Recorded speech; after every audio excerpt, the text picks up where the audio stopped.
we are so many to make a church, so don't worry about our number. There are churches with less number than we are.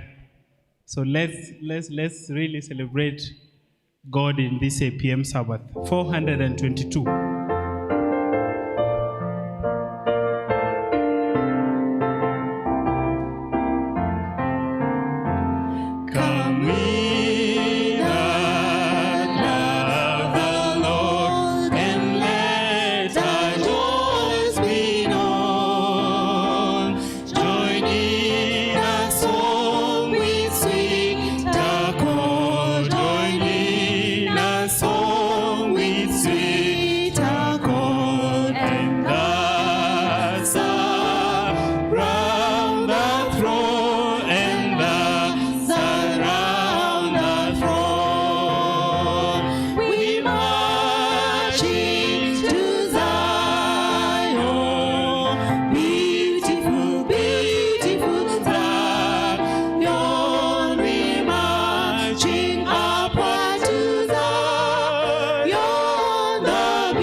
Number 2. Let those refuse to see who never knew our God, but children of the heavenly King, but children of the heavenly King may speak their joys abroad, may speak the joys abroad. Together now.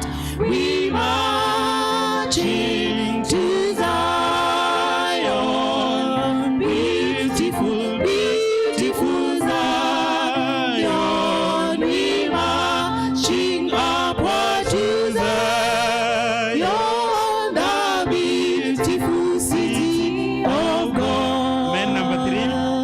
The hill of Zion yield a thousand sacred sweet before we reach the heavenly fields, before we reach the heavenly fields, or walk the golden streets, or walk the golden street. We marching to Zion, beautiful, beautiful Zion.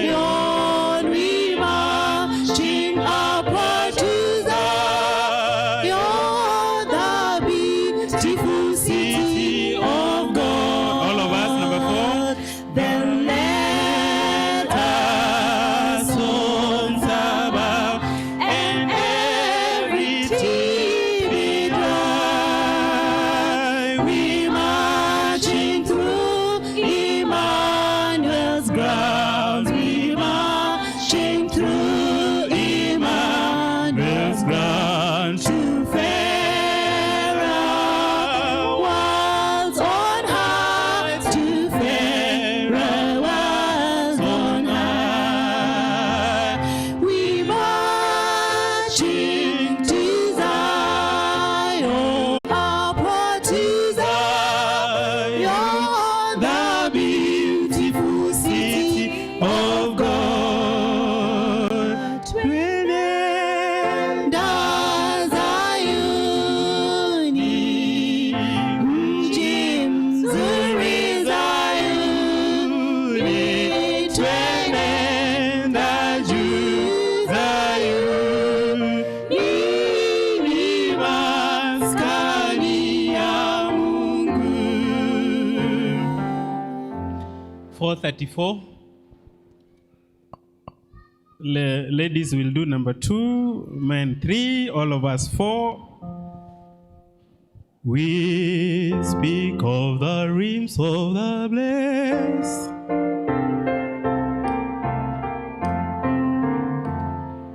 We speak of the realms of the blessed, that country so bright and so fair, and all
church of the firstborn above, but what must it be to Men, join. be them?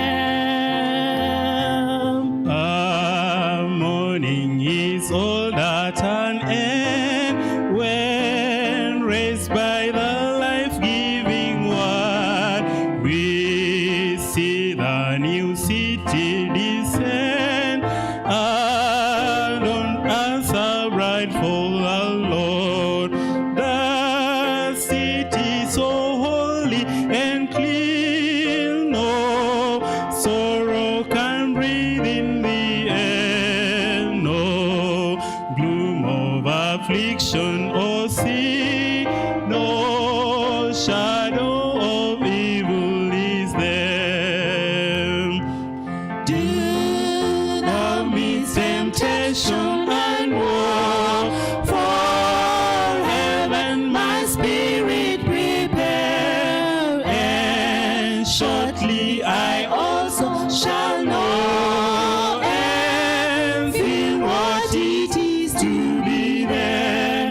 Then all the bright fields we shall roam in glory celestial and fair, with saints and with angels at home, and Jesus himself will be there. Jesus himself will be there. Amen?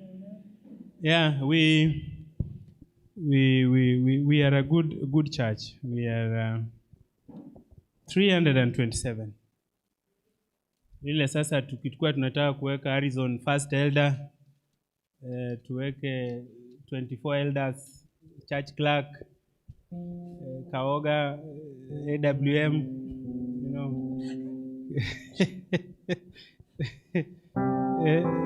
You know, tutaamua tu 327.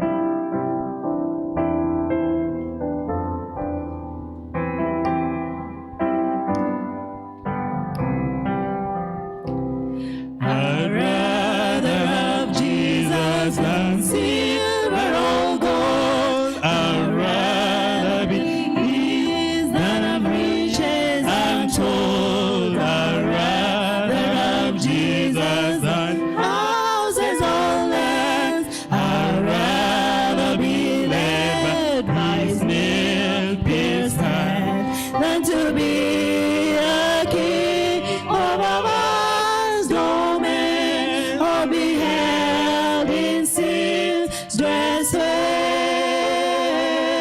I'd rather have Jesus than anything this world affords today. Rather have Jesus than men's applause. I'd rather be faithful to his dear cause. I'd rather have Jesus than worldwide fame.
165 Swahili.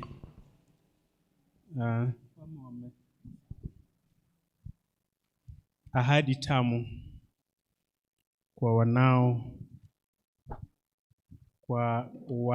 kwa waamini. Okay.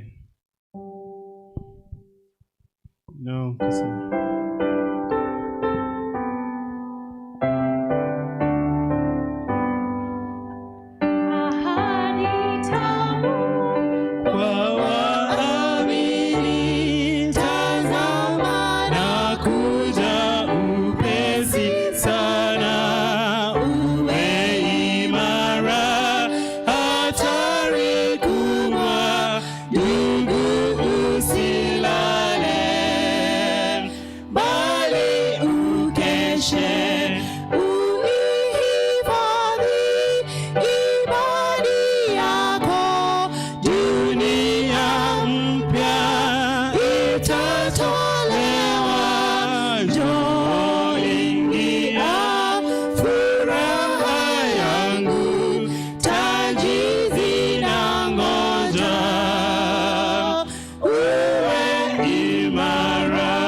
nilianza kutangaza positions, watu wakaongezeka.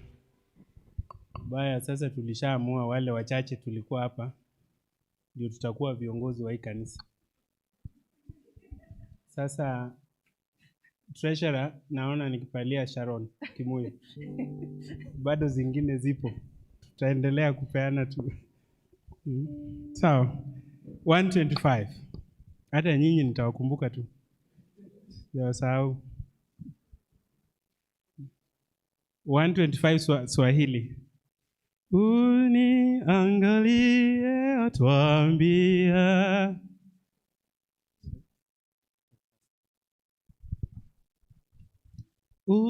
Uniangalie atuambia.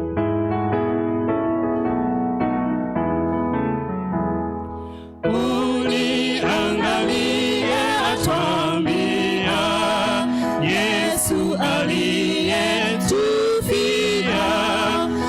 msalabani ni uzima, hapa utaipata hazina. Kutazama makalari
giza sitaanguka.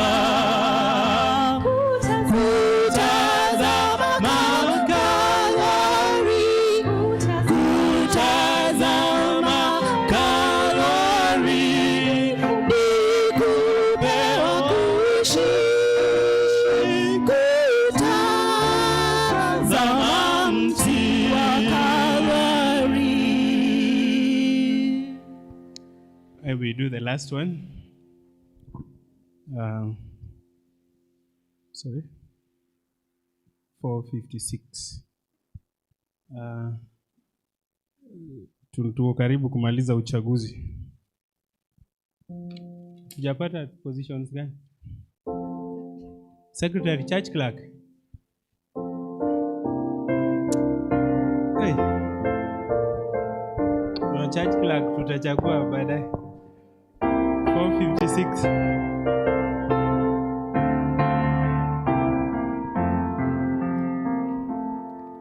I have a friend so precious, so very dear to me. He loves me with such tender, he loves so faithfully. I could not live apart from him. I long to feel him nigh, and so we dwell together, my Lord and I. Ladies, number 2. Sometimes I'm faint and weary. He knows that I am weak, and as I bid me lean on him, his help I gladly take. He leads me in the paths of life, beneath the sunny sky, and so we walk together, my Lord and I. Man number 3. There are no men in this church. Elda Nyaora. Sharon, hiyo ni sauti gani?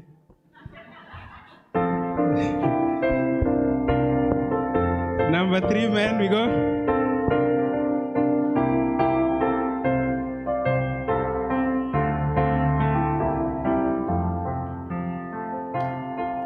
I tell him all my sorrows, I tell him all my joys, I tell him all that pleases me, I tell him what annoys. He tells me what I ought to do, he tells me how to try, and so we talk together, my Lord and I. Together. He knows that I am longing somewhere is so to win, and so he bids me go and speak the loving words for him. He bids me tell his wondrous love and why he came to die, and so we walk together, my Lord and I think we've had a wonderful afternoon, isn't it?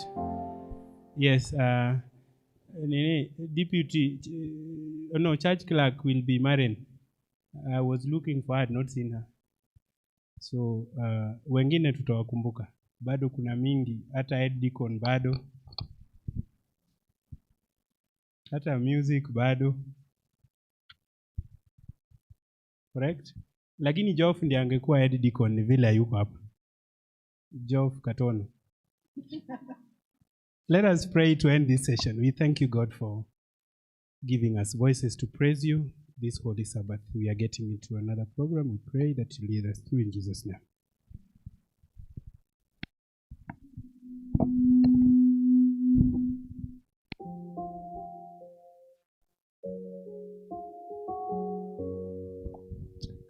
Happy Sabbath, everyone, and good evening. Let us all arise for a word of prayer.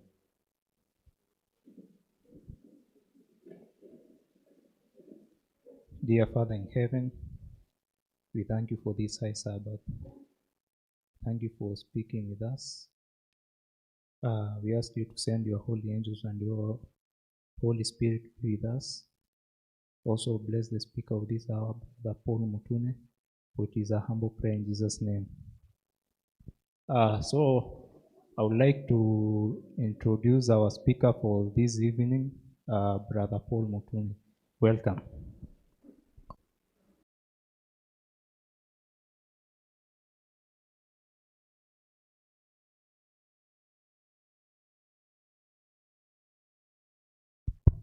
Happy Sabbath once again. Happy day. Well, I was here in the morning session and I'm back a second time. I don't know whether I'll be boring to you people as I was in the morning. I hope the Lord will be able to use me this afternoon. We are not going to do a normal Bible study. We are going to discuss because it's a Sabbath for persons living with disabilities. We are calling it Adventist Possibilities Ministry. And, there's a saying in my place that until, that mad person who dances in the marketplace is one of you, you cannot tell, you may not know how who that person comes from have gone through until it hits home. So, and you know that even those of us who are still walking uprightly, as the Swahili saying goes, kama ujafa unafanya nini? Unaumbwa. Chochote kinaweza kutokea. You find yourself being part of that group of people who are enabled differently. That's where we are going to talk about this. Personally, I would say that, and my wife can be a witness, the sister who follows me has a disability. And it's not an easy thing when you have a family member who has such. But then before I get into that, I want to say that the ministry of persons living with disability is a ministry that is in line with the mission of the church.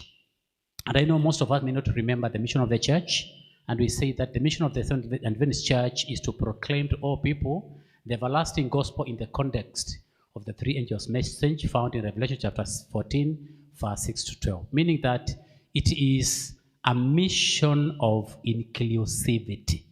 Hakuna mtu amewachwa nje. Because those that are enabled differently in the church belong to our church membership, and they are part of those that need to be evangelized to. Because I told you in the morning, even until the deaf, the mute, the lame also get to know the gospel as we do, Jesus is not coming again.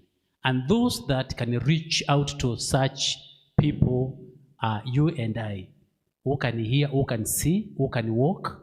And for us to be able to evangelize to this group of people, we need to be empowered to get to know how we can reach out to such people. And let me read the one statement that Special Needs Ministry, which coordinates its outreach under the Sabbath School and Pastoral Ministry Department, exists to teach and proclaim the gospel of Jesus Christ to people with special needs. Meaning that the Special Needs Ministry focuses on those with disabilities. Are we together? And I'm saying this so that we don't live, be members of the church, yet we do not know how to reach out to people living with disability. And there is one major goal for this ministry, and which is to encourage church leaders worldwide to intentionally meet the needs of individuals with special needs and include them all in all church aspects of life. So this ministry, I would say, it's not actually about them. It's about you and I to be equipped to understand them and also to be able to know how to rope them in the ministry and the mission of the church so that they feel like they are part and parcel of the church. Many times as members of the church and also members of the community, let me talk about the church, but the community. When you see somebody approaching you either on a wheelchair or somebody who is blind, the first thing that comes to your mind is that this person is coming to beg. For what? For money, right? Isn't it? Little did you know that these people have some other abilities that you may not have. Did you know that a person who is visually impaired can actually walk from here to Nairobi na asikose njia if he's been trained on how to use the walking devices? Do you know that even these people who are visually impaired, maybe hawaoni, their sense of smell could be 100 times better than your sense of smell? Did you know that? Did you also know that such people, I would say that intellectually they could be more clever than me and than you and I would say even almost 100 times. Kwa sababu Mungu aliwanyima kuona, lakini akawapa nini? Akili, na akawapa hisia ya kunusa kuliko sisi wenye tuko hapa. Are we together? And I'm saying this so that if we have some members of our family or members in the society that we do not hide them, but we expose them to the world, we empower them. There's a girl I met at our place of work. The first time she came, she came while shedding tears. She's actually on a walking device, that's a wheelchair. And our problem is that where they used to have their classes were on the second floor, and that building has no lifts. So she would come to the stairs, wait for our friends to carry her from ground floor to second floor to attend classes. Then she said that, that's what she was telling me, that she has to fight for her rights as a person living with what? Disability.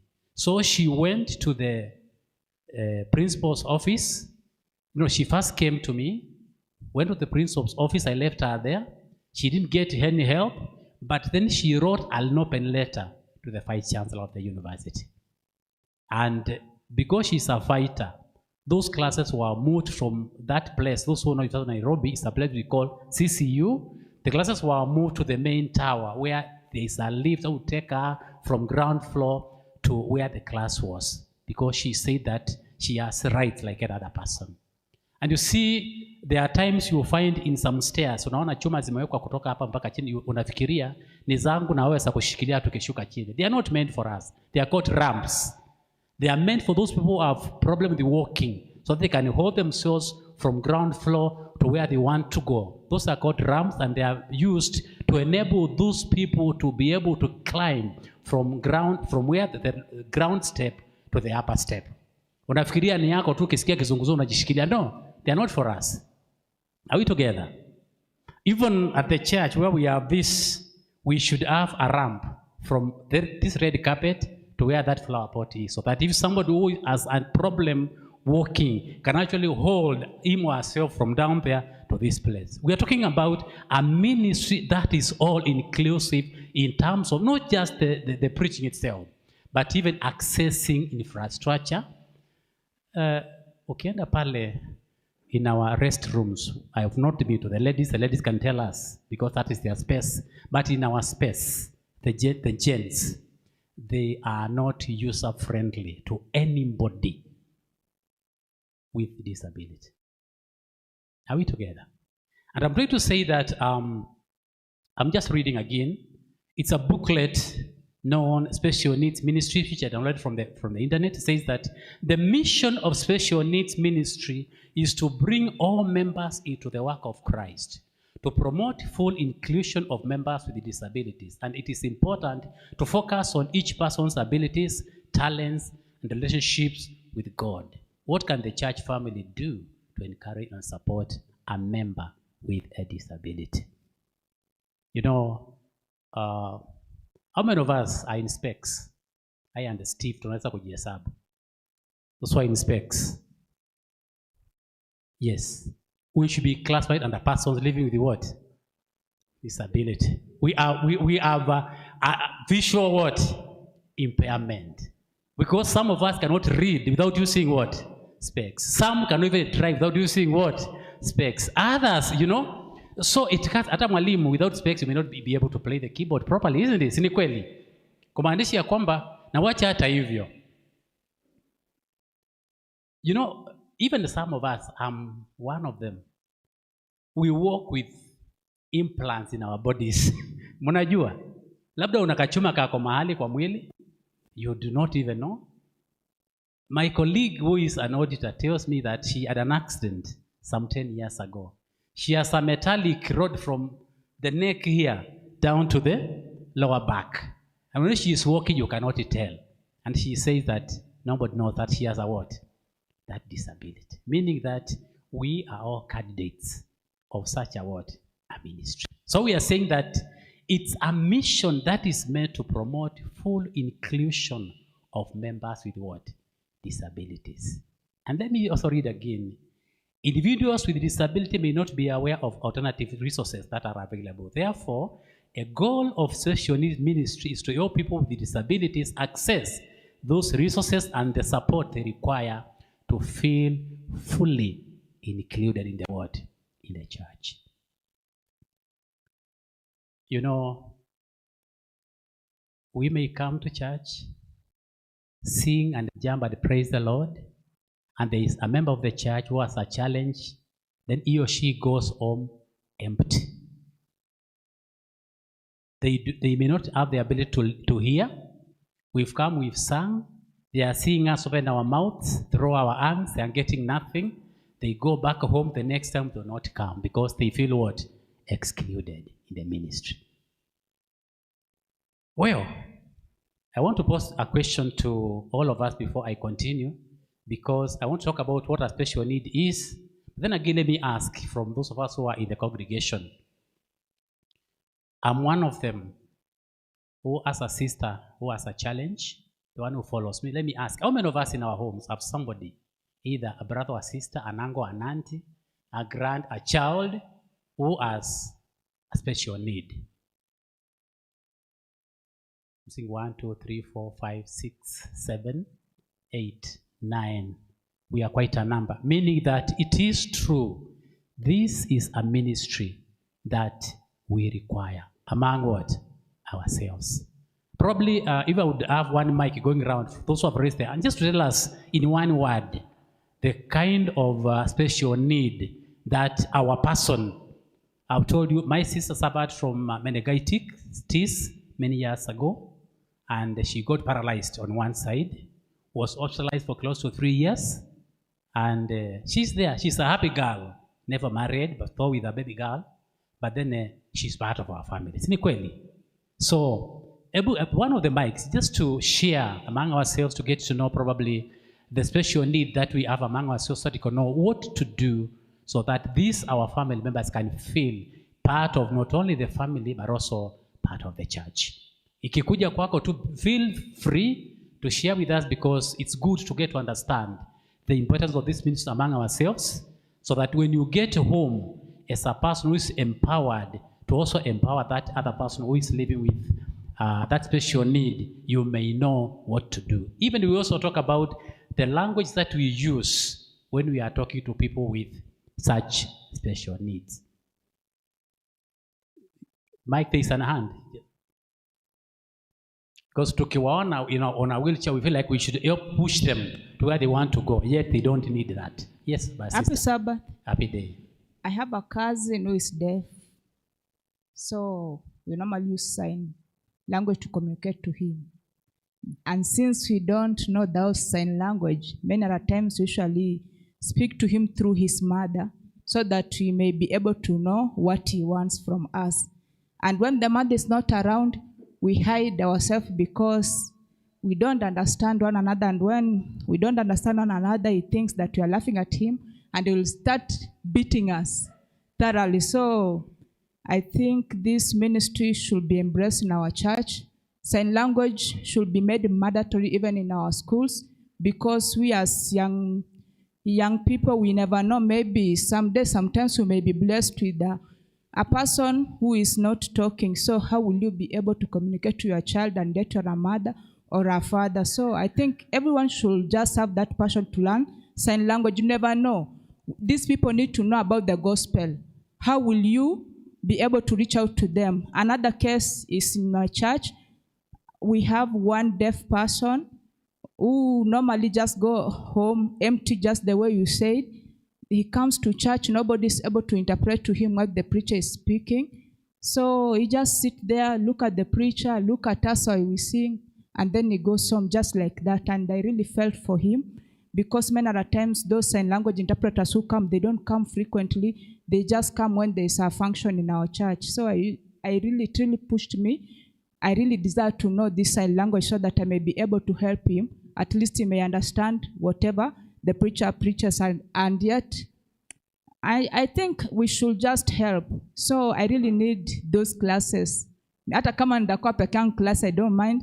I really desire to be involved in the coming of Jesus Christ through sign language interpreter. I may not be preaching using my voice, but I can do sign language. May God bless us all. Amen. Pick on two things. Their cousin. When the mother is not there, they hide. We picked on that. Then the other one in the church, he comes to church, goes home empty because he's not known what the preacher is talking about. Meaning that it's a ministry that we need at our local church level. Yes. There's another hand there.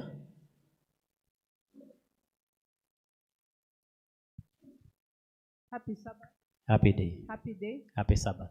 Okay, I have a nephew, Mike, who has an epileptic. He's epileptic ever since he was born. He loves going to church so much. He loves Jesus. But when the attack hits him in church, people run away, and nobody is there to assist him.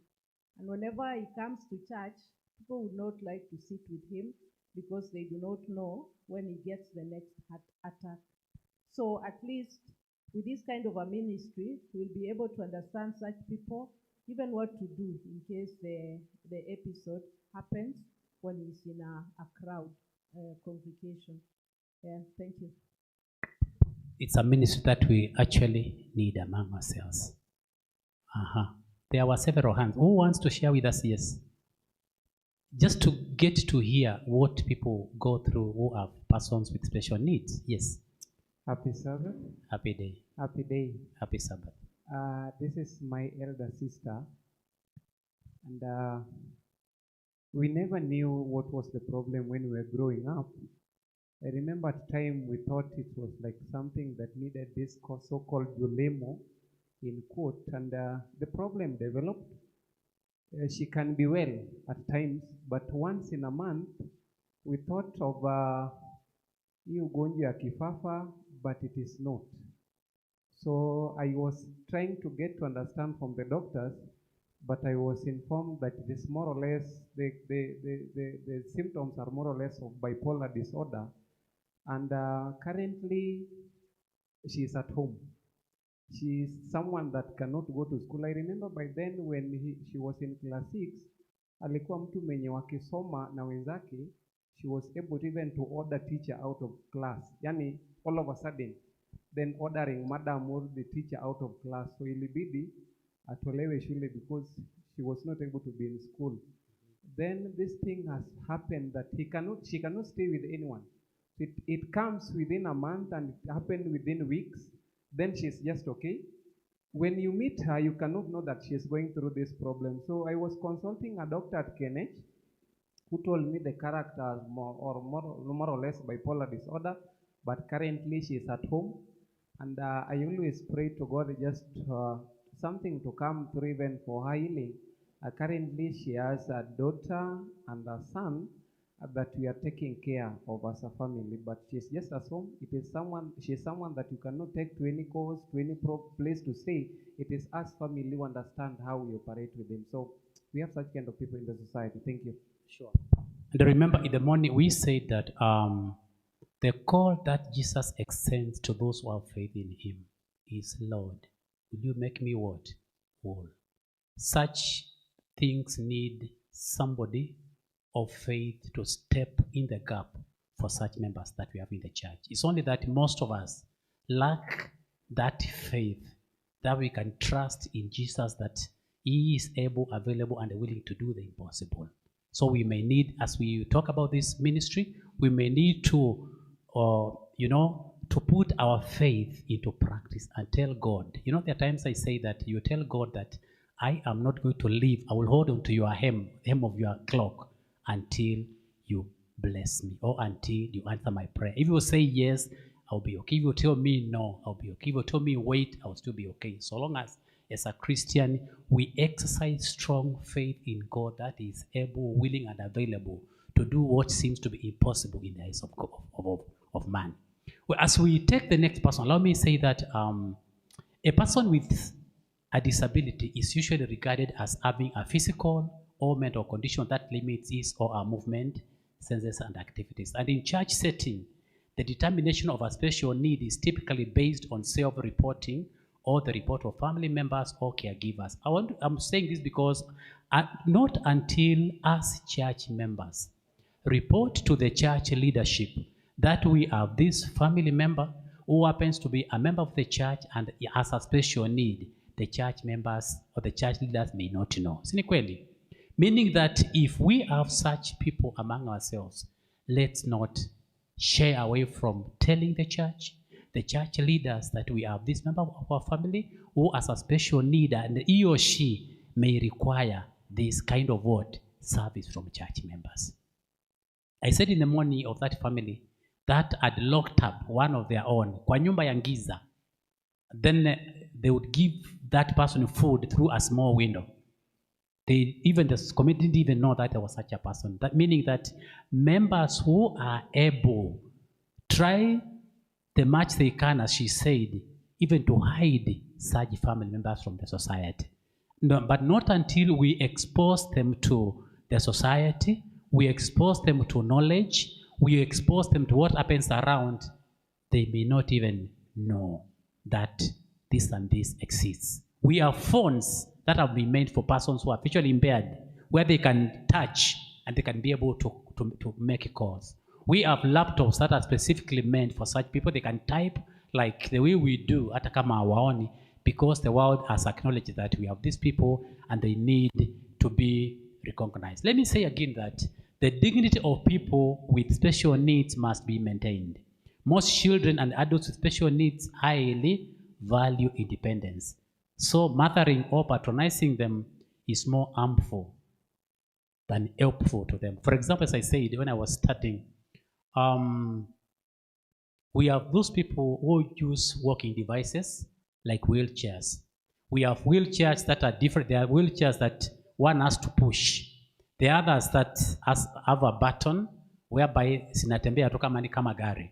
And for such people, because most of us, when we see them, as I said when I was starting, we think that they require immediate help from us people, but they don't. They don't require mothering or getting patronized. In fact, if you're not supposed to assist such a person until they ask you for what? For help. If you do so without their consent, they feel like you are infringing into their personal space. Because for them, they are okay. It's you and I who think they are not what? They are not okay. Are we together? So meaning that if we are such people, our work would be to empower them to be as independent as they can. Like our sister, my wife is a witness to that. Initially, she couldn't wash her own clothes, but she practiced. She can wash her clothes. She can actually cook simple meals as she can, and that gives her personal space. Just like another person. Let's give them enough, let's train them and give them enough independence, enough space for them to feel that they are as important as another person who is enabled differently.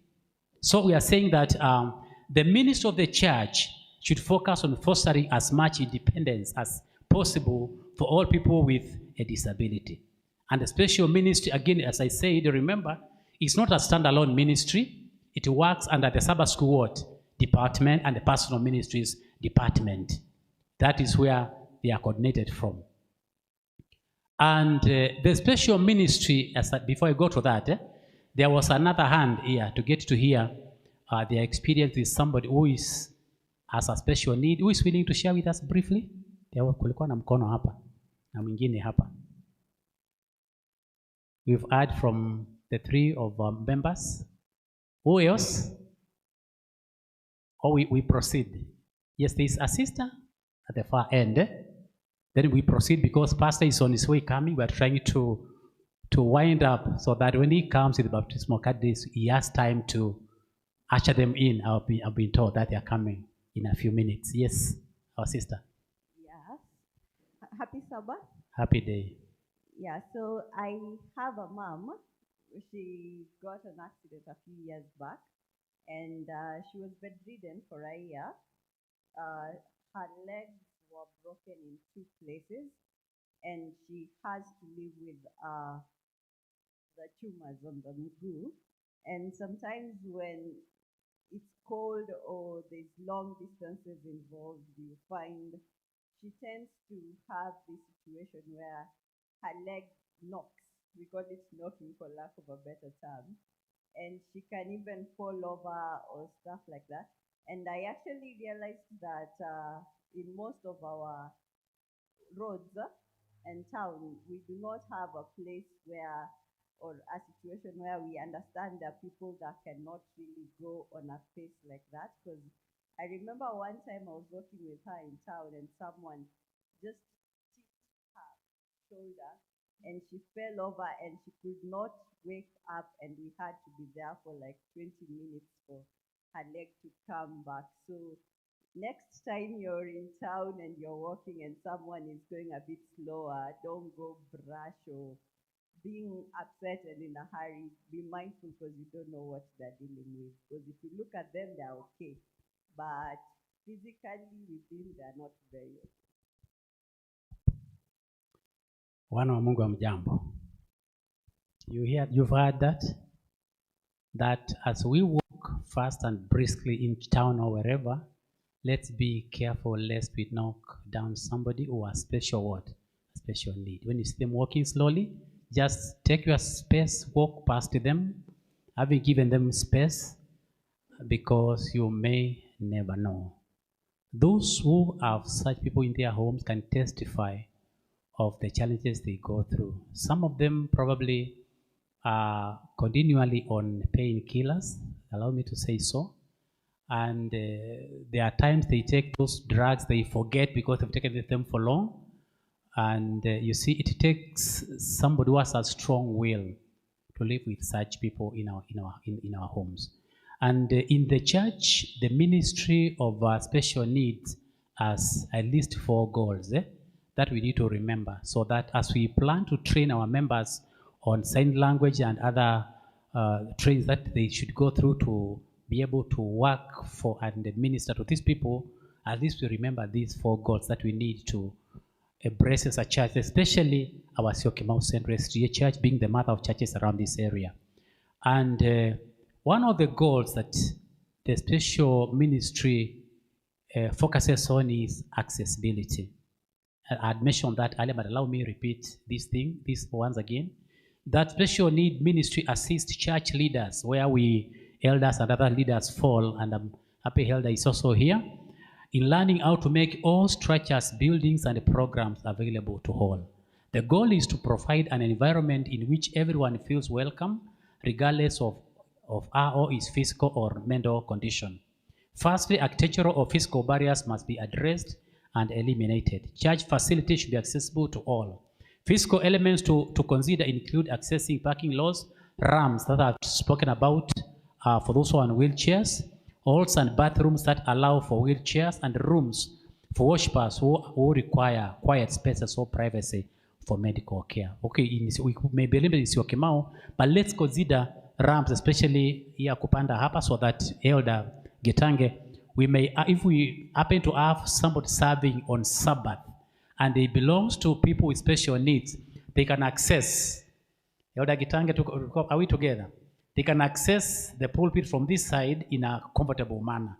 Whether it means extending the slope from where it is to where Sister Priska is seated, so that such person can actually come up properly to the pulpit, it's something that is also very important. We also may need to look at, because we were talking about architectural structures, we need to look at the ladies and the gents, at least to have, if not all, just one of the toilet that can be accessed by somebody living with what? Disability. So that is also taken care of. And the other thing that we are talking about is education. It's one of the goals for this ministry, that the goal is to train people without special needs and those with special needs to work collaboratively in building God's kingdom. You know, apart from accessibility, it's education. So that even those that have special needs, we also educate them so that they feel that they are part and parcel of our church. When they come to church, you know, for such people, apparently, I've realized that they are the most jolly people. They are always very happy. You meet with them. Even if they are on a walking device, they are very happy people. Some of them are very bright. You involve, they'll be so shocked. Because the girl I spoke about, I think she graduated last year, though it was virtual graduation, with a first class degree from the University of Nairobi. A very bright girl. We have one, I think, I always call him my lawyer friend from the other side. He's a lawyer by tribe, but he's a PhD holder, and he teaches in the Department of Political Science and the Faculty of Arts and Social Sciences. A vision, he does not see. Hata ile mnasema partial impairment is totally, he does not see anything.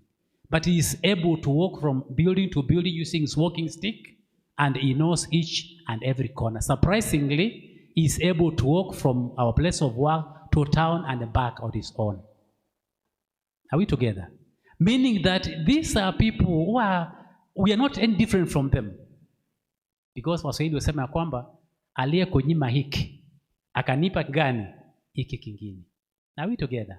So they are very bright people. So one of them is to educate ourselves now so that we can work collaboratively with these people and they feel that they are part and parcel of the society where there is no discrimination.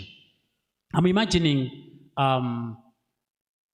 if we meet somebody, because there are words that we use as we talk, we tell them, we say that this person is mentally retarded.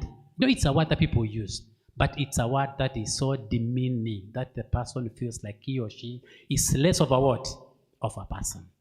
So the goal number 3, we are talking about encouragement, meaning that special needs ministry promotes the importance of fostering the spiritual well-being of persons with special needs. The focus of this goal is to promote participation in all church aspects of life, providing a safe, loving environment within all levels of the church for all people in the privilege of every Christian. You know, even when we are having church programs, like people serving during Sabbath school, people serving during divine service, let's include our people with special what? Needs. Are we together? So that when they come to church, they feel that they belong to the church, they feel that they can also serve God.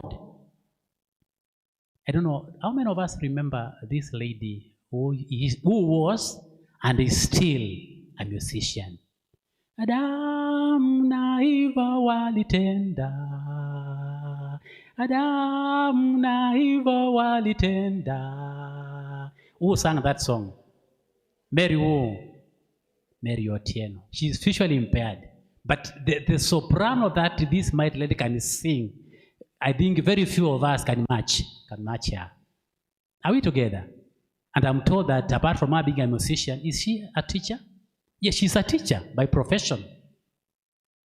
Meaning that they all need exposure, they need empowerment, and they need acceptance, and they need to be included, and they also need to be valued in the society.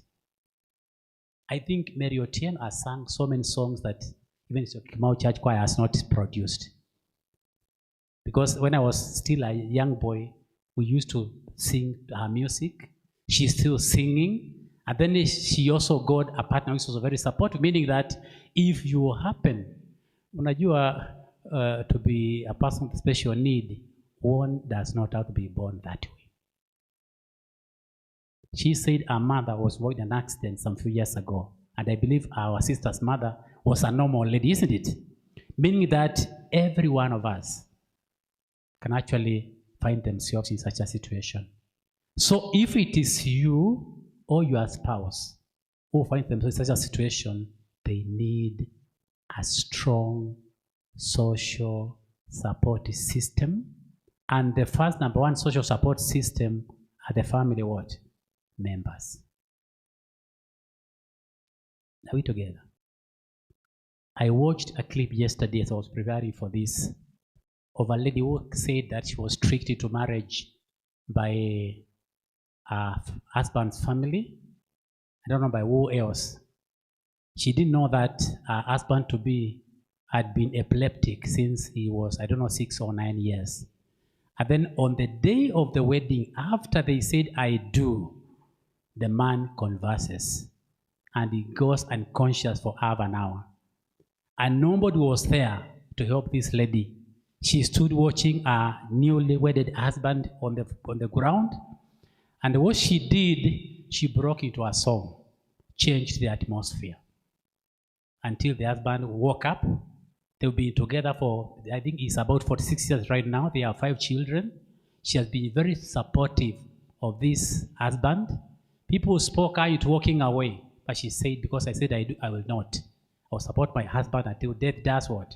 Does us part. So as a spouse, if you find yourself in such a situation, it's upon you to support this person, because if that way happens, then we shall be all held accountable before God. Are we together? Goal number 4. We are talking about accommodation, meaning that as it's been repeated over and over again, that the goal is to help God's family be inclusive in principle and in practice. Let me read the second statement. The transportation service, I'm trying to read something here. That not just by what we say, but we must put it into practice. After training those that say they want to be trained, I'm looking towards the church elder and the church board the next, if less than a year, to find user-friendly toilets in both ladies and gents, which are friendly to persons with what? Special need. I'm also looking forward to seeing a ramp here, because we are told that it's not just on principle, but also on practice. Then now, I want us to probably gauge ourselves where we belong, because we have like 7 major special need groups. I said wale ambao tunavaa miwani, I don't know if that's by choice or by default. We are persons with special what? Special needs. Yes, for me, I actually, because without these specs, I cannot read. Because I'm visually what? Impaired. Nikivaa hivi, I'm okay, I can read clearly. So, probably I may belong to one of these groups. And there are like 7 of them. And I'll just go through the 7 categories, and then I pick a little bit on the words that we may need to know when and how to use them when we are speaking to somebody who has a special need. And then after that, I think the training that our leader Tabitha spoke about, and I spoke about during the sermon, will be implemented. Then we come and go through the training. She said if she is alone in the training, she will continue. Count me in, it will be you and I. So we are waiting for number 3 in the training. Probably Tabitha will be number 3. So we start fighting for number 4. Kurudi huko nyuma. Are we together? So the first group that is categorized under special needs group is the group that has what we call intellectual disability. Let me read what this means. This is a group that has limitations in both intellectual functioning and adaptive behavior, which may impact their everyday social and practical skills. Intellectual disabilities may include, but not limited to 1, brain damage, traumatic brain injuries. You know, those probably who may have had a brain damage, or probably as they were growing up, they were involved in an accident and they got injuries which involves their brain. We say that they have an intellectual disability. That's first group. And you can think through. You don't have to be involved in an accident as such, but you can probably, wale ambao tulitoka nyumbani tukuwa tunachunga ng'ombe, may be hit by a goat, by a cow, or by a bull, or by a donkey, and then something goes wrong somewhere, and then you find that you are not functioning properly. We say that such people have intellectual disability, and it impairs our functioning. Nataka niende through, then you find out where you belong, then you'll be able to see where to adjust. We have deafness and hearing impairment. This is a disability that affects a person's ability to hear sounds and in some instances discern speech. This may range from a profound hearing loss and may occur from birth or can be acquired later in life. We have people who are born normally, they were able to see, they were able to hear, but just down the line they lose their what? Their hearing. We say that's another category. And most of us, if not all of us, are under what we call hidden disability. This is where most of us fall. And if you find that you have a hidden disability, it's upon you, upon myself, to work towards becoming a better person. And I'll become a better person by accepting that I have a hidden what?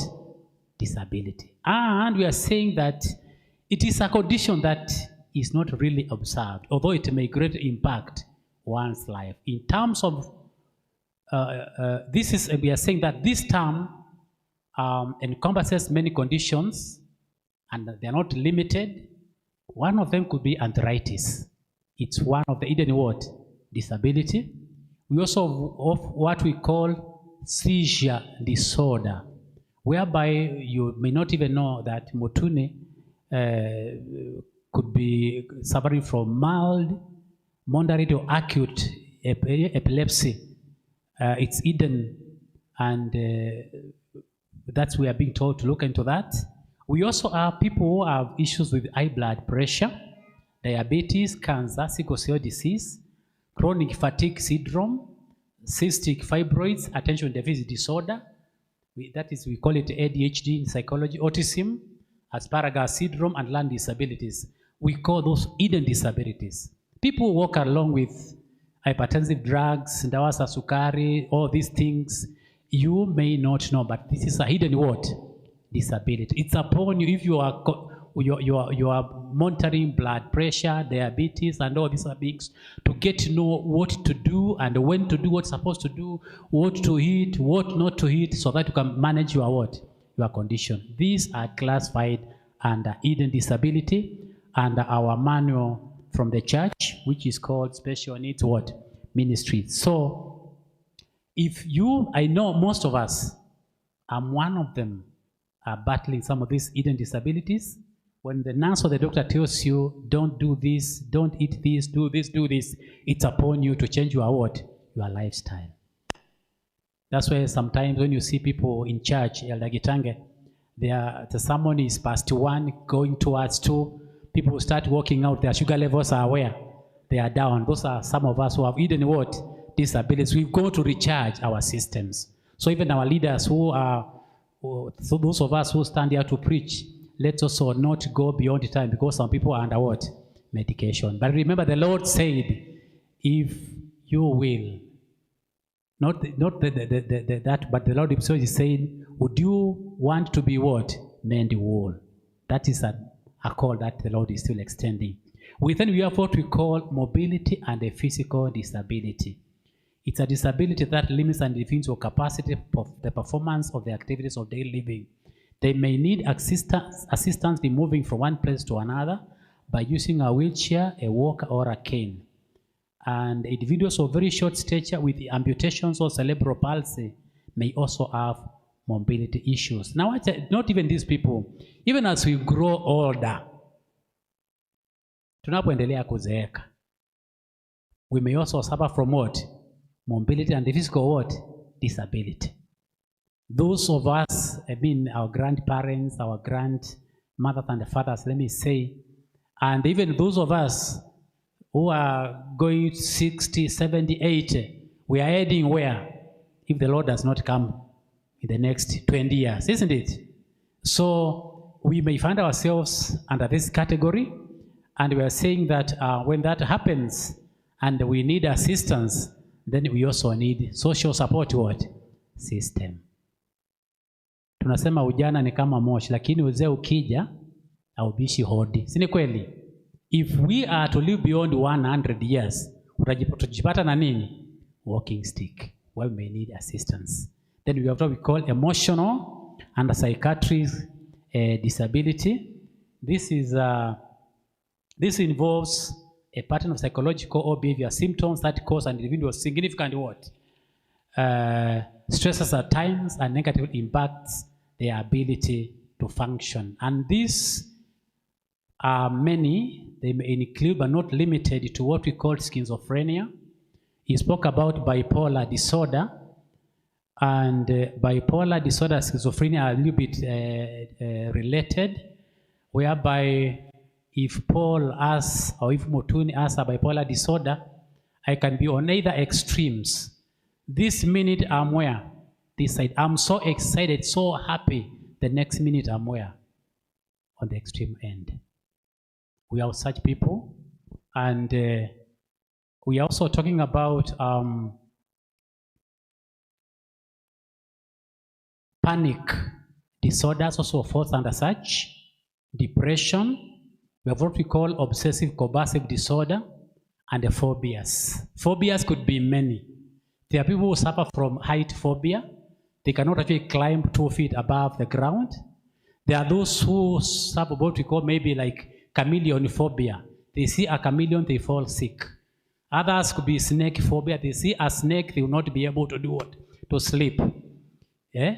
There are others who cannot cross the footbridge at the highway here because they are height what? Phobia. There are so many.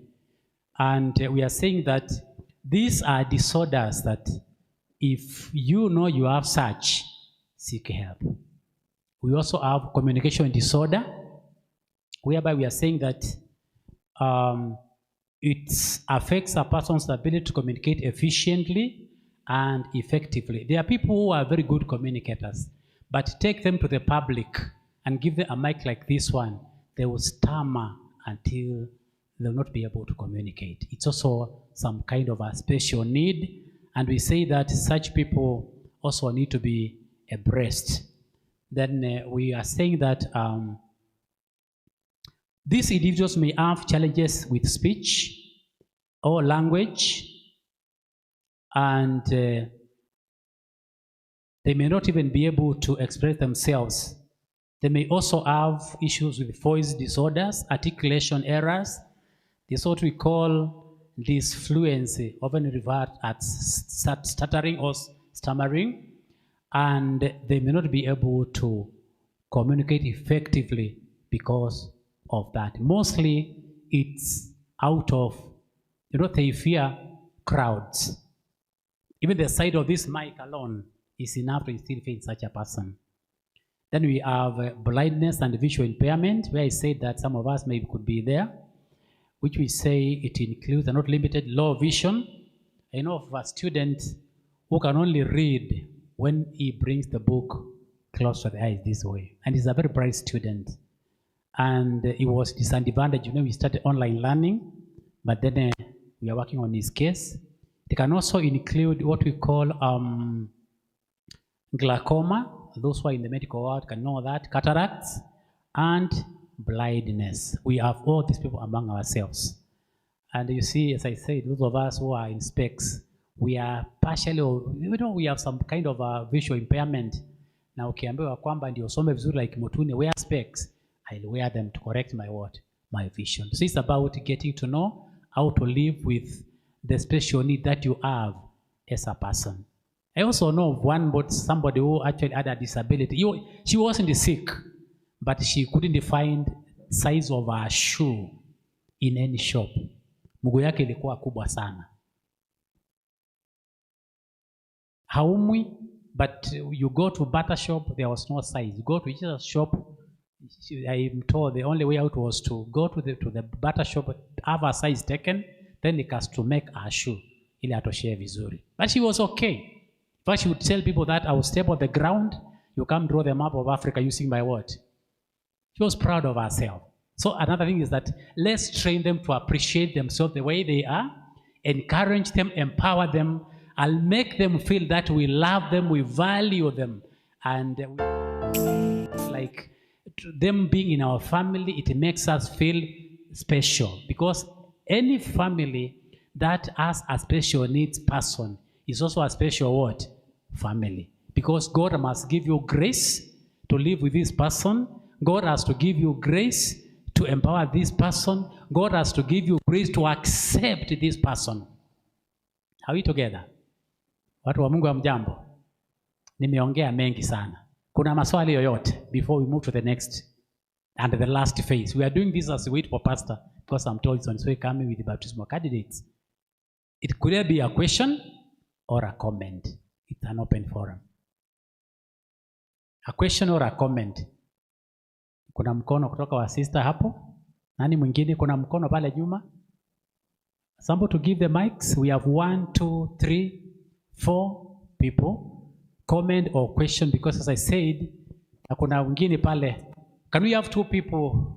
Moja apeane hapa, mwingine apeane kule. So that we see what we can do to embrace these our people with special. Yes. Happy Sabbath. Happy day. At least the deaf, the blind, there are ways that you can help them out. How can we help those who are mentally retarded or wale wenda wazimu, the way we know them? Because sometimes they need our help, but because we fear them from the perspective that they can beat us, so we run away from them. And yet others walijipata tu hapo kwa sababu ya too much depression. Can the church be aware? Can the church be taught on how much about mental health and be able to handle these cases, because they are in our homes? Another question is how to handle especially children and even adults with cerebral palsy. I've seen many people hiding their children. Even some of our members in their houses, they don't attend church at all because of stigma from the church. So how can we go about it? Do we have a medical doctor or a nurse among ourselves? Tuko na mtu yote, daktari, nurse, atusaidie kwa hiyo jibu. Kuna mmoja, because she's asking, pateni mic pale, how to handle people who have such challenges, because that calls for a medic atupatie jibu kidogo. Good afternoon. Good afternoon. Actually, even for us medics, it becomes difficult to handle people with disabilities when you don't have the knowledge. But at least sometimes, like I may say, like in hospital, when you find someone who cannot speak or somebody who cannot hear what we are saying, most of the time we give them a pen and a paper to write down. They can write everything that they need, then we will interpret. That is through writing. And as a church, I would say that for those tunawaita wenda wazimu, si ni kweli? Before we call them wenda wazimu, let's take them to hospitals for assessment so that the medics can assess whether it is depression or schizophrenia or bipolar disorder. Then from there, they will take over. But again, as a church, because our question was as a church, it will not start from the church, it will start from us family members. We said in the beginning that the church can only know if we have somebody who has a special need among ourselves, if we report to the members, to the leaders of the church that we have this person. Once you report to the church that you have a person who has a special need, I think the leadership can take it up from there to see whether this person, if it's depression and other things, they may need a psychologist or a psychiatrist. And if it's beyond that, then they may be taken to hospital for treatment. But the first thing is that as a family member, let us accept that we have these members among ourselves. Let us not run away from them. Let us not hide them in our homes. Let us expose them and empower them as we do to other members of the society, for them to get what assistance. And also, let us remember again, we have an organization under the government for PWD, They're called persons living with disabilities. Let's also have them registered by the government. They're supposed to have a membership card, such that if there is any help that the government gives to persons with a disability, they can also benefit. There are grants, there are, I would say, scholarship for persons living with disability, but one has to be registered. Who will do that? The family member who lives with them, who identifies with them, who knows that they have a what? A special need. Let's not hide them. Yes, at the back.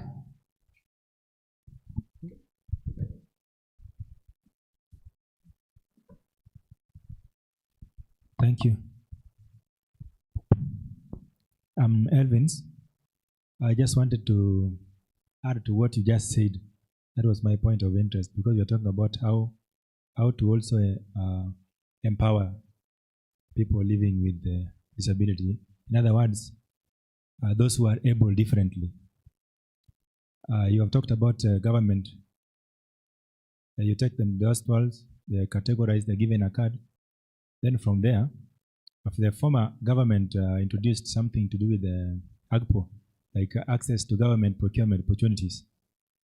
I think most ladies are advantaged than men. Sijui nini Mungu alitufanyia wanaume, because it is categorized into three.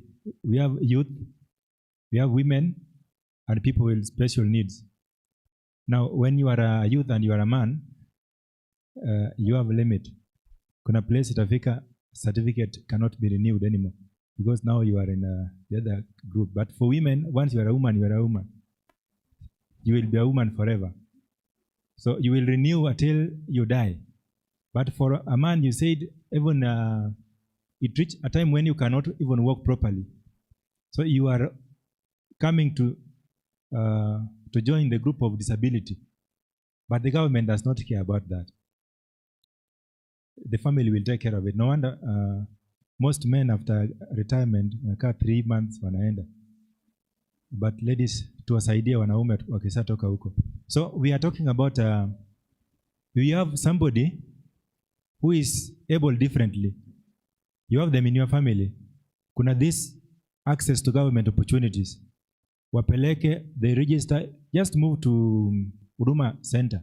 You will get the registration part for either women, youth, or disability. When you go to any other office, hata uende kwa DC, kwa DO, secondary schools, all the government institutions, present that document, there is special assigned 30% of the total government procurement that are allotted to these three groups. So you have that. Kama kuna mtu ako nyumbani, ako na ability kidogo, you can guide them. Like my sister just said, you work with your mother in different. Peleka, a register, aende kwa government institution, you tender for those things, atapewa those opportunities. Pia anakusaidia na mnasaidiana. Si kwamba mtu akisaa kuwa na problem, mnamuignore, sasa ni problem tu ya home. No, we need to extend. Government has got those opportunities na ziko. Na lazima zipeane kwa watu wenye wako na that need. So I'm just encouraging all members, if you have somebody you know, register them, help them access these government opportunities. It will be important even to the church. Waweze hata kutoa sadaka, si ndivyo? Amen. Even when they are advertising government, say procurement and the jobs, they say persons with disability are encouraged to do what? To apply. And if they apply, they are given first what?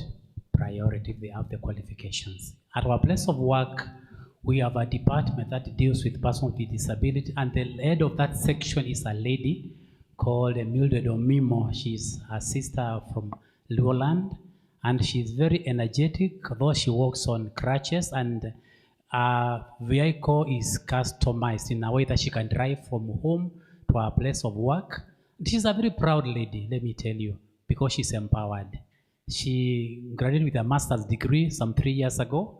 Currently, she's pursuing a PhD in human resource management. Are we together? So these people are as bright as we are. Let's expose them, let's empower them, let's encourage them. And as he has said, if we have such people in our homes, let's have them registered by the government agency that deals with persons living with what? Disabilities, for them to get assistance. In fact, when it comes to scholarships in universities, they are given a first what? Priority. Now, let's not wait until they age. If they are in lower primary school or high school, let's have them registered as early as yesterday. Are we together? Because they are our sisters, they are our brothers, they are our sons, they are our what? Our daughters. And apart from that special need, intellectually, they are very okay. Are we together? Yes. Kulikuwa na mkono mahali hapa. Yes. Happy Sabbath.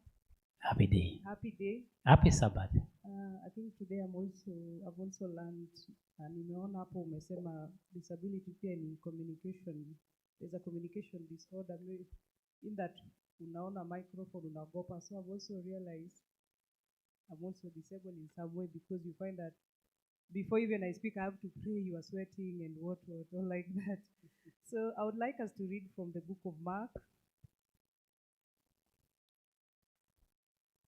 Mark 16, verse 15, so that I can tell you the drive of maybe wanting to know more about people living with disability. And she is one of those who came out to be trained on sign language, right?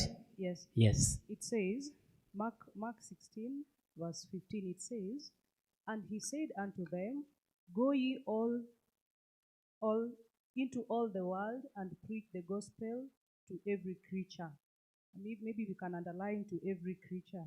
So the main drive is that each and every person should get the gospel, because until the gospel goes to the end of the world, to every tribe, every kindred and everyone, sidhani kama Yesu atarudi. So the main drive is kwamba sometimes you go even to Ushago, you find that there are those people who are disabled, kama hao the deafs, and nobody is there to interpret for them. So it's a drive for me, at least I'll be able to help. And it's also a ministry that you don't have, there are those that can be paid, but as a Christians, there are things that you can do without being paid. Maybe you go to worship somewhere, you find that there is no one who can help people with disability. You can just give yourself. And then what I've also realized is that this ministry, it is everywhere, whether in the world or in the church, it is everywhere. I can recall on an encounter I had, there's a time that we were going to minister with Mrs. Coco, those sides of Kajiado, and I didn't know where I was going to. So I had just alighted somewhere, and then I'd wanted to ask for a vehicle that would lead me to where I was going to. The person that I was going to speak to was a deaf. So when I started talking to him, he started talking to me in sign language. And he's a person who is just from where I was, in that if I was knowledgeable in this field, I would have understood what he was trying to direct me or such like things. But also, I'd had a question I wanted to ask. Sometimes as normal human beings, you find that you may find somebody who is disabled and you want to assist them. We assist them not to look down on them, but because we have that feeling of helping them. What can be done to our brothers and sisters who are disabled to understand that when we are giving them help, it is not because we look down to them. It is because we have that heart of wanting to help. Because I've approached several people and you find that they have that negative attitude. So I think they think that you're looking down on them. How can they be educated to know that we are just offering help as fellow human beings who are concerned with the way they encounter life in their day-to-day activities? Well, let me first say that there's a church I admire, Karura Adventist Church. They have a very strong ministry for persons with special needs. And I was so shocked when somebody told me that our place of work, that they know the Adventist Church as one of the groups that has the strongest and the best sign language interpreters. Nikasema, well, ungejua hata mimi sijui how to do it, but I'll be trained. So let me say that, and I'm sure somebody may also respond from the congregation, that we may help out of goodwill. But then again, remember, as you plan to help somebody, first sell your intention to that person. Of course, approach with a broad smile. for him to know that you are a friendly person. Then don't just come and push this. You can be say like, may I? Or could you be, this language used in psychology, could you be in need of what? Of assistance. Kama Wakenya unasema, unataka nikusaidie. Like we are bullying them into accepting our what? Our assistance. Hey, how are you? Good morning. Could you be in need of, or may I? You'll be so shocked how receptive these people can be. But you see, depends on the language that we use as we approach them. Kama ndugu zetu wa kutoka upande wa pili Tanzania, wanaanza naomba. In Kenya, ati naomba hata kwa matatu. Naomba nauli. We nipe nauli ama ushuke. That's the Kenyan language. So even with such people, we also need to learn how to approach them in a friendly way by asking if they need our assistance, they need our help. As I told you that if you try pushing one on a wheelchair without asking their consent, let's underscore seeking what? Consent from these people before we assist them. Are we together? I would say, Mayovu yuko hapa. There's a time we were home and our sister was washing clothes and then I would like, nikusaidie kuandika, hapana, nitafanya nini? I will sort it out. That's my own sister. Kitambo kidogo. Meaning that they feel they have the capability and the ability to do what another person can do what? Can do. But with their consent, they will appreciate. Seek their consent. And surprisingly, once they understand who you are and why you want to help them, you become great friends. They have a very big heart as opposed to some of us who do think that when they come to us, they're asking for what? For help. That's it. Unless there's another response from one of us. Seek consent from them before you assist them. Kulikuwa na mkono wapi? Nitabida, yes, you have the microphone. Thank you. I am not responding, but I just wanted to highlight another category of special people. Yes. These ones, they are people who are gifted and talented. These are people who are exceptionally intelligent, people who are highly gifted. And sometimes when you have a child of this kind, of course, as a parent, you are very excited. But in a way, this child is special because they are different from the others. They are not, most of us are average. But now these children who are above, their IQ is very high. And so when they go to school, you find they already know everything. And you are putting them in with others probably who are far much below him. So what happens to this child? He gets bored and he doesn't want to be in that class. So the next thing you hear is that I don't want to go to school, I don't want to go to, because he's already bored. He'll always want to look for something that is exciting, something that will thrive him, something that will make him to explore more and to learn more. But now, when he comes to your class, you are teaching him something that he already knows. So this child, sooner or later, will even drop out of school. Those children also, they don't like routine. That they do this today, they do this again tomorrow, are the same thing. And so they like also challenging teachers. They can ask the teacher a very hard question. And when a teacher is not able to answer, maybe the teacher might interpret it as rudeness. And so many of these children, they drop out of school. And people do not understand. They think they are indisciplined. But it's just because they have a condition which people cannot understand, and we don't satisfy their quest for knowledge. Unfortunately, our system also does have a curriculum for them. So you find that a child who already can read, why keep her in that class when he has already mastered everything in that class? In other places, such children are moved to a class or they are given additional work.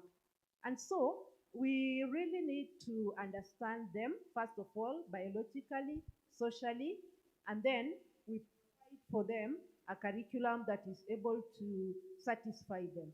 Because if you went to places even like Kamiti, most of those who are there are very brilliant. These dropouts, people, even these ones who ride border there, very brilliant people. But they just found the system very, very boring for them. So they went out to look for something exciting.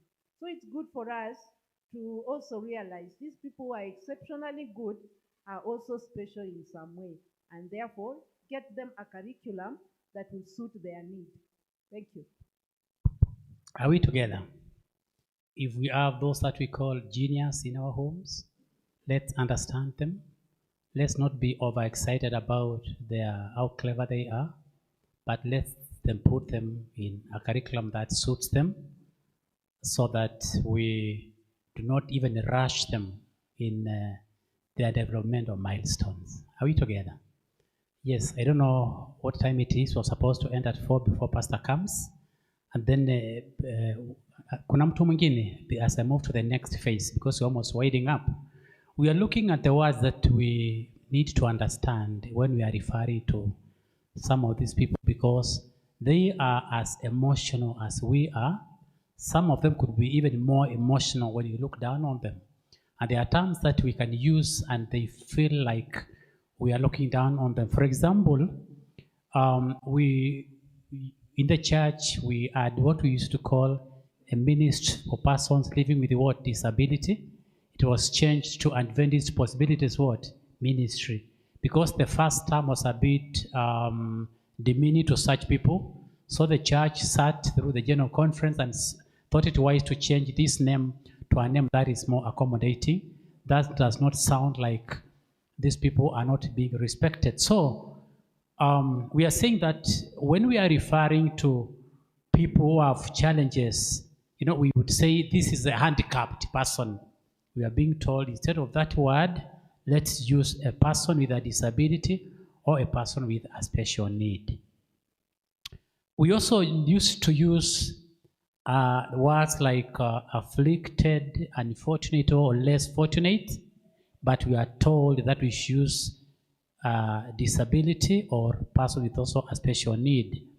And then when we talk about someone who is retarded, mtu aliye na akili punguani, kitu kama hiyo, we are being told that we should use words like a person with intellectual impairment, a statement that shows respect to this person because he or she is a human being and they need to feel included, they need to feel respected, they need to feel accepted, they need to feel that they belong to the society. And we would hear somebody say that so-and-so is deaf and mute, deaf and dumb, deaf ear. We are being told that use words like somebody who has a hearing impairment, so that this person feels that he or she is valued. Then, when we talk about people who have, again, issues with their mind, people would use words like feeble-minded, nuts, crazy, or they would even call them fruitcakes. Some of these funny names, we are told that use terms like person with a mental or emotional impairment or disability. We also have words like when we say that so-and-so is mute, is an imbecile, is stupid, some of those words we are told that use words like a person who cannot do what? Cannot speak, or somebody with a speech what? Impairment, so that they feel that we do not disrespect them, or somebody who has had a stroke. People may use words like stroke victim. And we are being told that, let's say that it is a person who has had a stroke. A language that has respect, and things like somebody who is sick. We have people who have been unwell for a long time. Then you hear somebody say that, this person has been sick, has been shut in hospital, shut in his home, something like that. A bit of you say that is somebody who is in the hospital or somebody who is sick and at home. And then when we say that this person walks or goes around using a walking device, somebody will say that this person is wheelchair bound. Like this person never leaves the chair, never goes to bed, never goes to do this and that. But let's say, use the term, this is a brother or sister who uses a what? A wheelchair, not wheelchair bound. And then we have words in the Bible where the Bible talks about crippled, withered, maimed, defective, lame. But we are told that we should use words like somebody who is physically impaired, unable to walk, or just describe the condition in words that are not demoralizing. And then those of us who use glasses, some would say that is as blind as what? As bat. Or they would say Mutune uses four eyes, because I use my natural eyes plus my specs. Say that this is a person who wears glasses or wears what? Contact lenses, something like that. Or, we would say that this is an epileptic person, afflicted, suffering from, say this, somebody with arthritis, somebody with a seizure disorder. This, I think, we'll tackle in the training, Tabitha, when that time comes, so that we can be able to understand the kind of language to use when we are referring to persons living with disability or persons with special needs. And it's my prayer that when that time comes for the training, we'll have many more candidates for the training, so that we not only serve in church, but if you pass by Kencom or Moi Avenue, you'll find those sisters and brothers selling their sweets and their biscuits. You can also promote their business by doing what? Using sign language. Are we together? Yeah, and not just that. As she says, you may go to a church where we have such people. There is nobody to minister to them. You volunteer yourself to minister to people living with disability, people with special needs, because they need our service as much as we also need. As I say, they are our brothers, they are our sisters, they are our aunts, they are our sons, they could be our daughters. So let's embrace them and let us make them feel that they are accepted and they are included in the ministry, just like another person.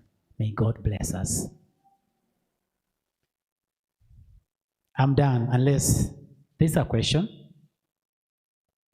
Yes, kuna mkono pale kwa dada yetu, pale mwisho. Either a question or a comment.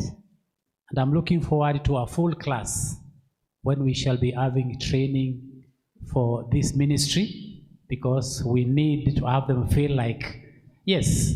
Yeah, so I was asking, in the case of a person, for example, who's been diagnosed with bipolar or acute psychosis together and under medication, is it a lifelong condition, or will they at some point get better and get off medication?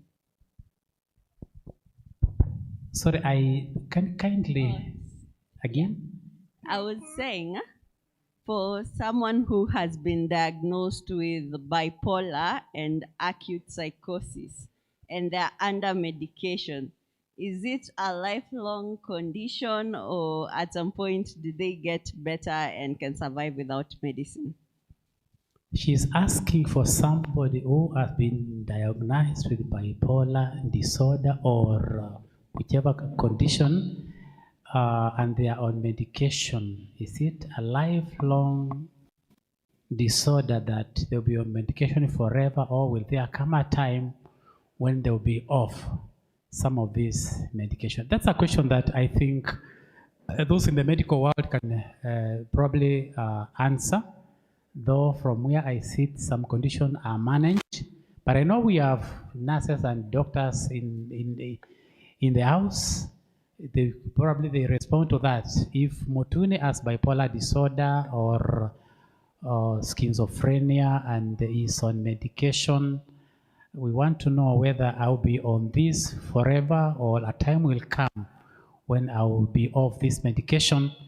But then before they respond, as I told you, Jesus is asking, will you be made what? Made whole. Madaktari mko wapi? That is off my grid.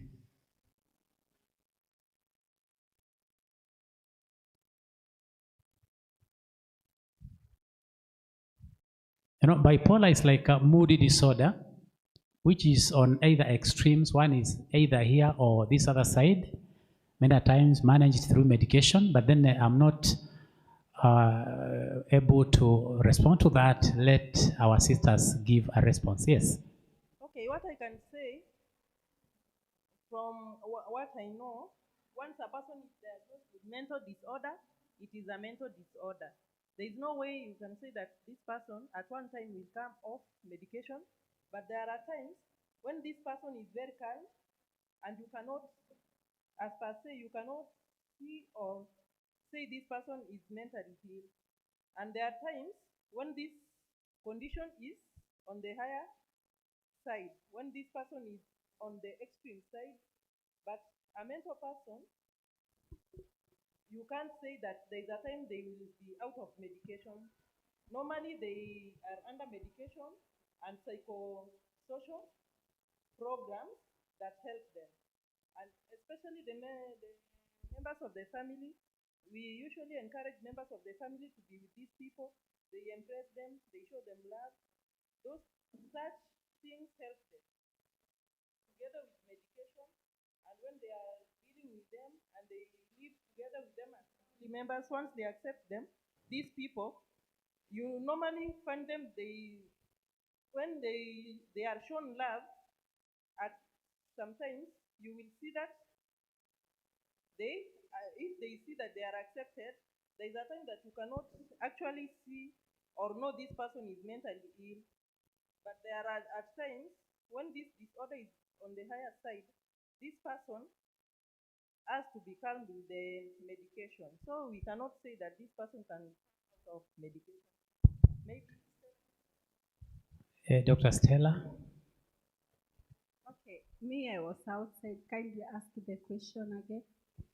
It's from our sister on this side. She's asking if somebody has been diagnosed with a mental health issue like bipolar disorder, and they are on medication, whether there will come a time when they will be off medication or they're allowed to live with the aspect of taking drugs for the rest of their lives. Okay, let us first appreciate the condition because the cause, we don't know the cause. That's one fact. Then it can be maybe of genetics. Someone in the family, you can get maybe grandmother, someone used to have it. Genetics, like in the changes in the brain, the kind of the food nowadays we take a lot of fats. It can be one of the causes.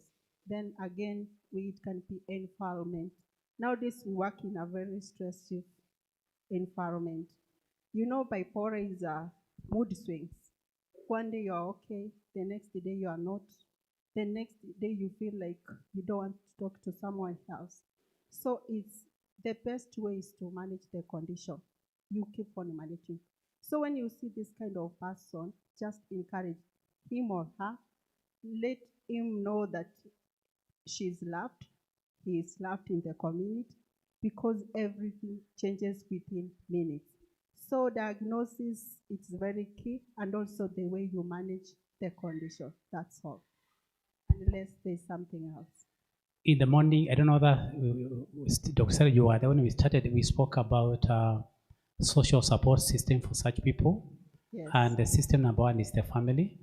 Accepting that we have a person with a special need among ourselves, and then probably being there to show love, to accept this person, to empower this person, and work with this person the rest of his or her life because they need their family support system.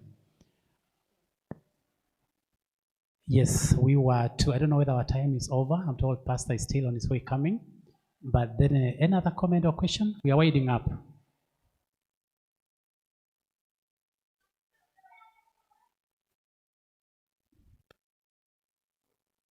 Yes, Elder wants to say something.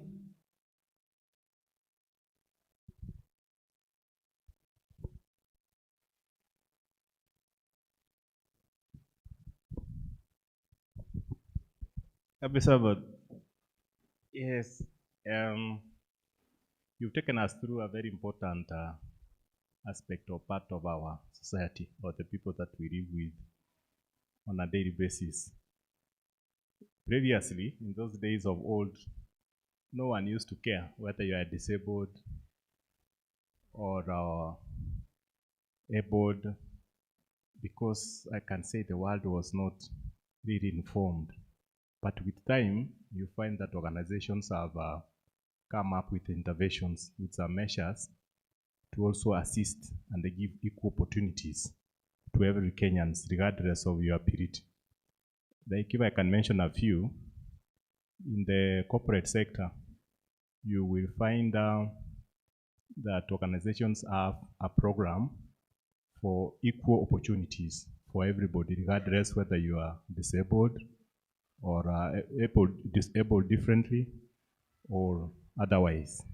Some of those equal opportunities are like you find people reserving some positions, maybe in an organization, so that they can cater for that special group.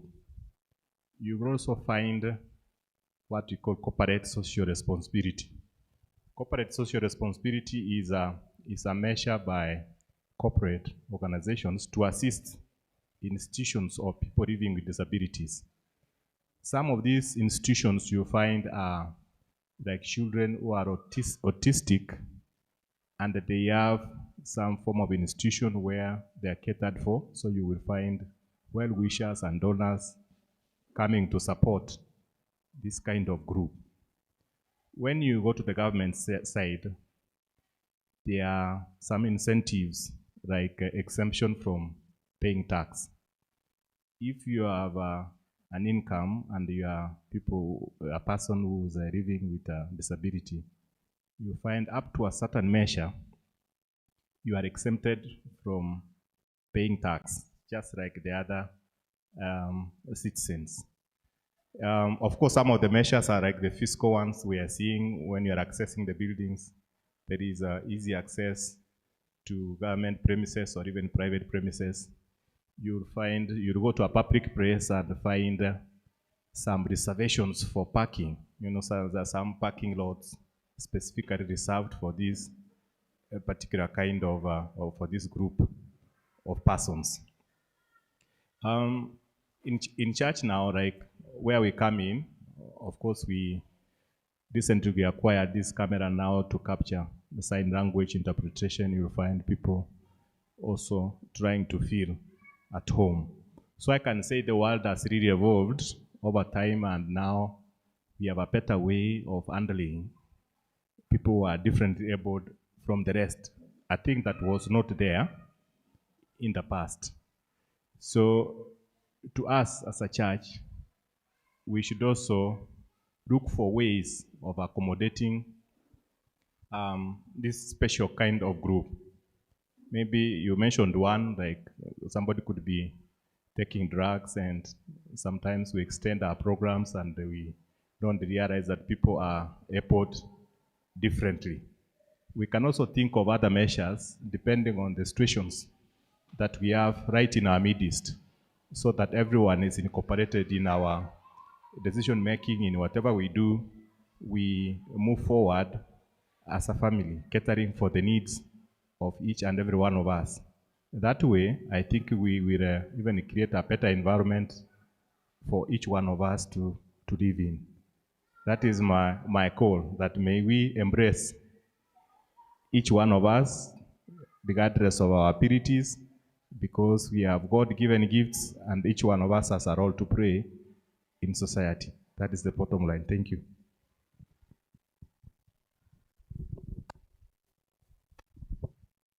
I think we are almost winding up, though I'm told that Pastor is still nearer. We have one last question from our sister here. I think you have the microphone.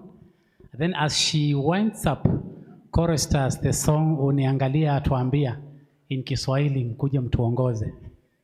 Actually, it's not a question. I just wanted maybe to react on what my sister was asking. I'm not a medical practitioner or anything, but I just want to answer her as a Christian.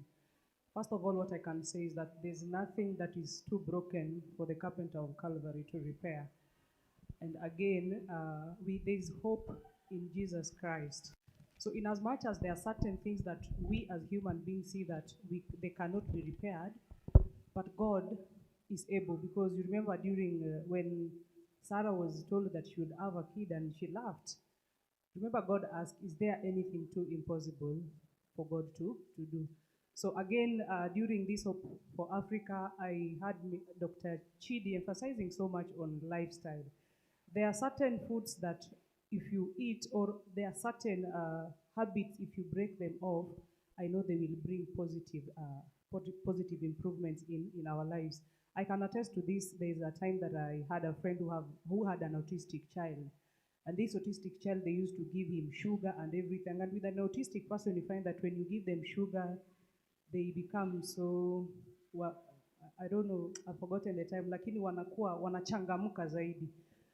So if you, my sister, maybe it is you or it is the person that you are asking on their behalf, I think in as much as we are being told to check on our lifestyle, our eating and everything, it really works. But also we should have hope in Jesus Christ. Remember when, is it Paul, when he had a thorn on the flesh, when he was praying for God to take it away, it was not taken away. Sometimes some conditions come to us to teach us perseverance, to teach us dependence on God. Lastly, I can give an example. There's a friend of mine who has a sister. The sister is a very bright person who went to the university and everything, and so she had tamaked for 8 years without a job. A person who is landed now was just working at a garage, supervising and whatever such like things. And then life happened, and this sister of his became partially blind. And now they took her to, what do they call, where they can be taught how to survive, anything, yeah. And when she went there, after she came out, believe you me, this lady who had tamaked for 8 years, alipata kazi na kazi mzuri na alipata na serikali.